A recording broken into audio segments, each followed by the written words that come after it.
Bonjour, bienvenue à Inspiration. Eh bien, nous continuons dans notre deuxième capsule sur ce beau sujet, Dieu de provision. Et on a vu dans notre première capsule que vraiment Dieu est provision. C'est ce qu'il est.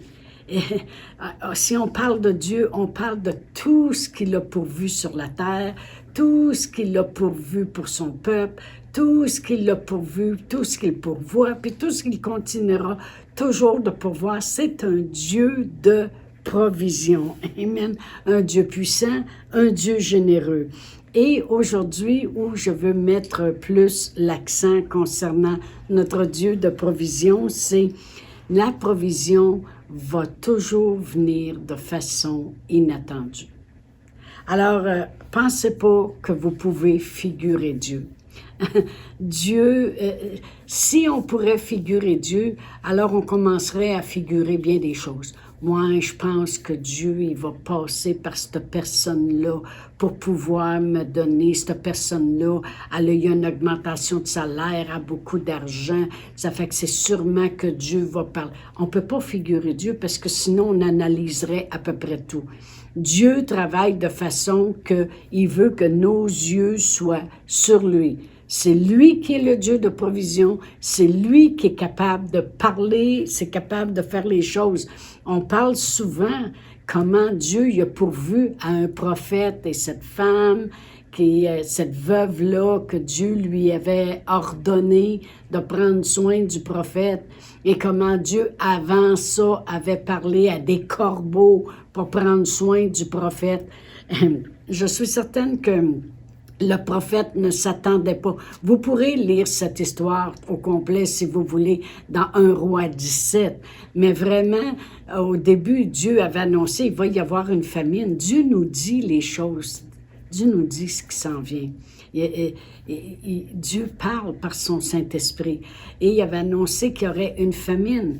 Et Dieu a dit, va-t'en au torrent, j'ai ordonné à des corbeaux de te servir là du pain puis de la viande le matin, puis du pain puis de la viande le soir. J'ai déjà parlé là-dessus, comment des corbeaux, c'est carnivore.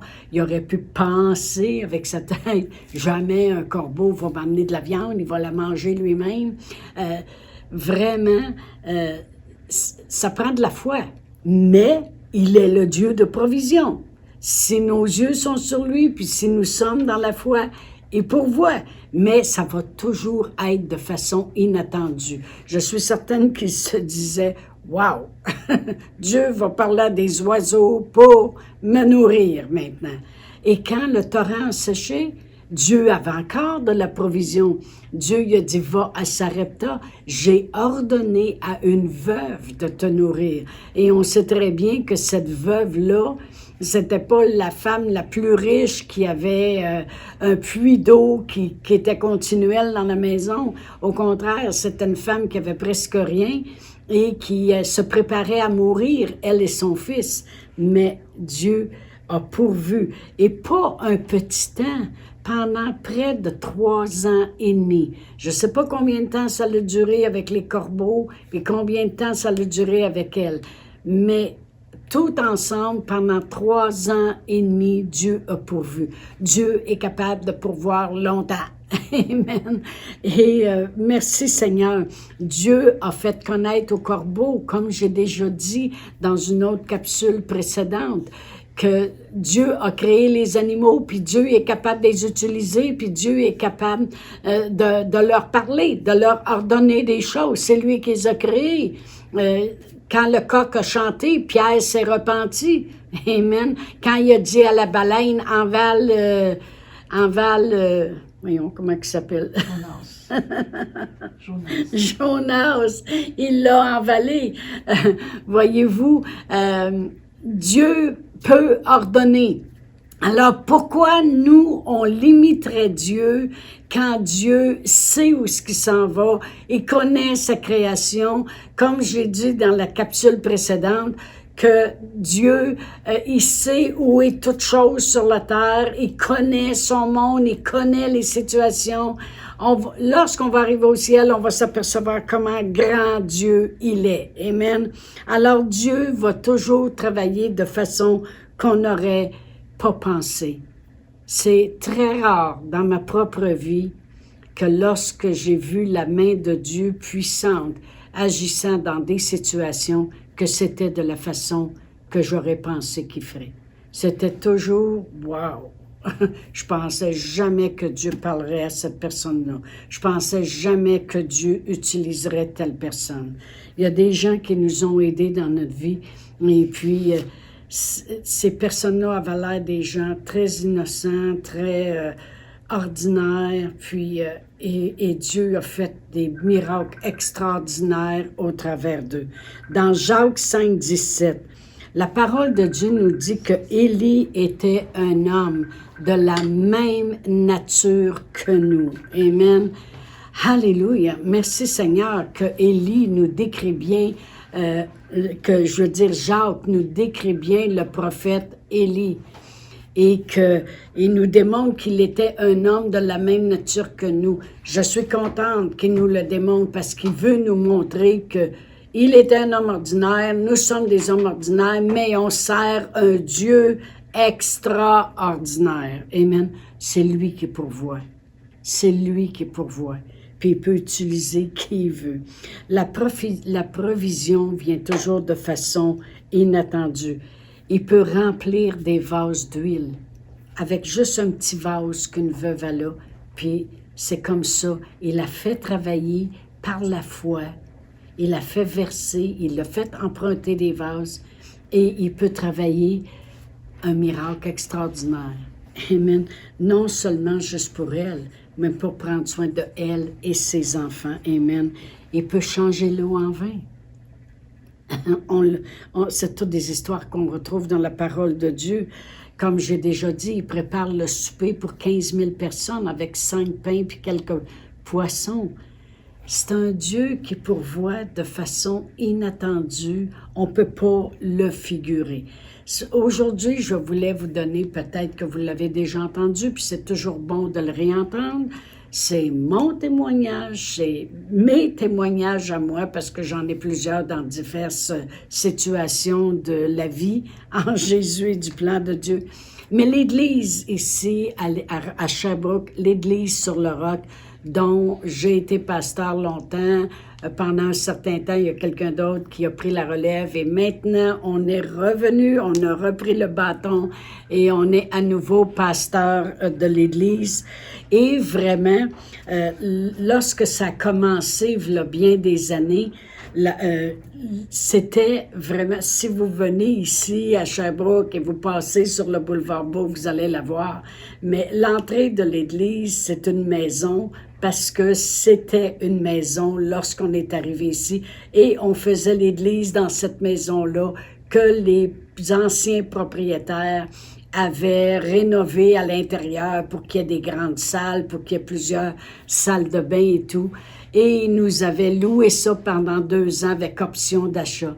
Mais ce que je veux dire, c'est que qu'est-ce que vous voyez maintenant, l'extension, la grosse église en arrière de cette maison-là qui est devenue le devant de l'église maintenant, qui est devenue l'entrée de l'église. Qui était l'église avant? C'est extraordinaire. Mais les propriétaires, quand c'est venu le temps de vouloir passer à l'action, au bout de 2 ans, on voulait acheter et puis on n'avait rien. On n'avait rien. On était exactement comme la veuve qui est allée voir le prophète, puis il dit, qu'as-tu à la maison? Elle dit, ta servante, elle n'a rien. Elle a juste un petit vase d'huile. C'est rien. Eh bien, c'est exactement la position que nous avions lorsque c'est venu le temps d'acheter la maison pour qu'on en devienne propriétaire. Les propriétaires sont arrivés, puis de la façon que ça a été pourvu, c'est que c'est pas que Dieu nous a fait parler à une grosse église aux États-Unis pour qu'il nous envoie des 100 000 $. Non. Dieu s'est servi d'eux autres. il y avait une hypothèque qui restait à la banque. Ils ont dit, on va co-signer pour vous. Pour vous. Vous allez pouvoir avoir cette hypothèque-là. Et on devait donner un 75 000 $ de plus parce que c'était passé ce qui restait à la banque à payer pour payer tout l'achat de la place. Et puis, ils ont dit, on va vous le prêter, le 75 000. Fait qu'il restait à peu près 123 000 à la banque d'hypothèque, 75 000, ils nous le prêtaient pour 5 ans. Puis on dit, emmenez-nous 50 000 en cash. Je vais vous le dire, on n'avait même pas de salaire, on n'avait rien du tout, rien. Et on leur a dit, on ne l'a pas. Bien, ils ont dit, on va vous donner 3 mois pour le ramasser, et puis nous autres, on va l'avancer, 50 000. Puis ils avaient trouvé un notaire qui nous disait qu'on n'aurait pas besoin de payer de taxes, c'est une église, on est exempt de taxes. On avait de la misère à croire ça un peu, mais on a embarqué là-dedans. Et tout ça pour savoir que oui, on avait besoin de payer la taxe après. Fait qu'imaginez, on a 0 salaire. Mon mari a sa petite pension militaire dans les 800 $ par mois qu'on vit avec ça. L'église, elle a 2 ans. Et puis, on a maintenant une hypothèque à la banque de 123 000, 75 000 qu'on remet en 5 ans. On a 3 mois pour trouver 50 000. Puis là, on a 40 000 à payer au gouvernement. Ça, c'est pour l'achat. V'là 21 ans de cela, lorsqu'on achetait le devant de l'Église, qui était l'Église dans ce temps-là. Amen. Dieu savait ce qu'il faisait. Amen. Comme j'ai dit, aucun cash, absolument rien. Mais eux, la raison qui faisait tout ça, c'est qu'ils s'attendaient, eux autres, ils disaient, ça ne marchera pas, ils commencent une église. On ne commence pas une église, on ferme les églises. Fait qu'ils ont dit, ça ne marchera pas, donc ils vont faire faillite, puis là, on va reprendre le faillite, puis on va s'en aller avec ça. Mais c'est... Dieu est un Dieu de provision. On a l'hypothèque à la banque était encore pour 13 ans, on l'a payé en 9 ans. Le 50 000 qu'on devait remettre en 3 mois, ça nous a pris 2 ans, mais on allait, ils nous emportaient tous les mois, fait qu'ils n'ont pas rien dit. Le 75 000, on payait à tous les mois le montant qu'eux avaient figuré. Et le 40 000 avec le gouvernement, on a appelé au gouvernement, puis on a dit, on ne savait pas qu'on devait payer ça. Et ils ont dit, comment vous pensez être capable de donner? On a dit, si 800 par mois, ça va avec vous, on va commencer avec ça. Ils ont dit, c'est correct. On envoyait toujours notre 800. À un moment donné, ils nous rappelaient au bout de 6 mois, puis ils disaient, pensez-vous, vous pouvez donner plus? On disait, non. Mais à un moment donné, l'Église, elle a comme grossi. Il y a des gens qui ont commencé à s'intéresser davantage. Et dans le temps de le dire, ça a pris 2 ans, puis on a payé le 40 000. 2 ans, puis on a payé le 50 000. 5 ans, le 75 000, comme ça, c'était prévu. L'hypothèque, au lieu de 13 ans, elle a été payée en 9 ans. Je ne sais, on n'avait pas encore de salaire après tout ça, là. Après tout ça, là, les salaires, c'était des pinottes, là. Qu'est-ce qu'on avait commencé à avoir après un certain nombre d'années? Mais Dieu a pourvu. Dieu, il ne marche pas avec notre situation, comment elle est présentement, lorsqu'il nous demande quelque chose. On n'aurait jamais pu figurer comment Dieu allait faire ça. Mais Dieu le fait. Amen. Les propriétaires sont revenus nous voir beaucoup plus tard, puis ont dit, on ne pensait pas que ça marcherait votre affaire. Eh bien, je sais aujourd'hui que lorsqu'ils passent sur le boulevard, ils s'aperçoivent qu'on sert un Dieu de provision. Parce que non seulement ils voient qu'on est encore, qu'on a tout payé et qu'on était propriétaire de la maison, mais on a agrandi et on a maintenant une église qui vaut 2 millions. Alors, quand je dis qu'on sert un Dieu de provision, c'est un Dieu de provision. Il sait à qui parler, il sait quoi faire. On ne peut pas le figurer. Je n'aurais jamais été capable de figurer comment Dieu allait faire toutes ces choses-là. On ne peut pas le figurer. Dieu, lorsqu'il nous utilise, il ne nous demandera jamais quelque chose qu'on a le coussin à la banque pour le faire. Jamais. Parce qu'il veut qu'on voit que c'est lui qui prend soin. Il est un grand Dieu, il est capable de le faire, il est bien capable. La parole de Dieu nous dit qu'il fait infiniment au-delà de tout ce qu'on pourrait demander ou espérer. Mais tout ce qu'il veut, c'est que nos yeux ne soient pas sur le naturel, comme cette femme qui avait juste un petit vase d'huile.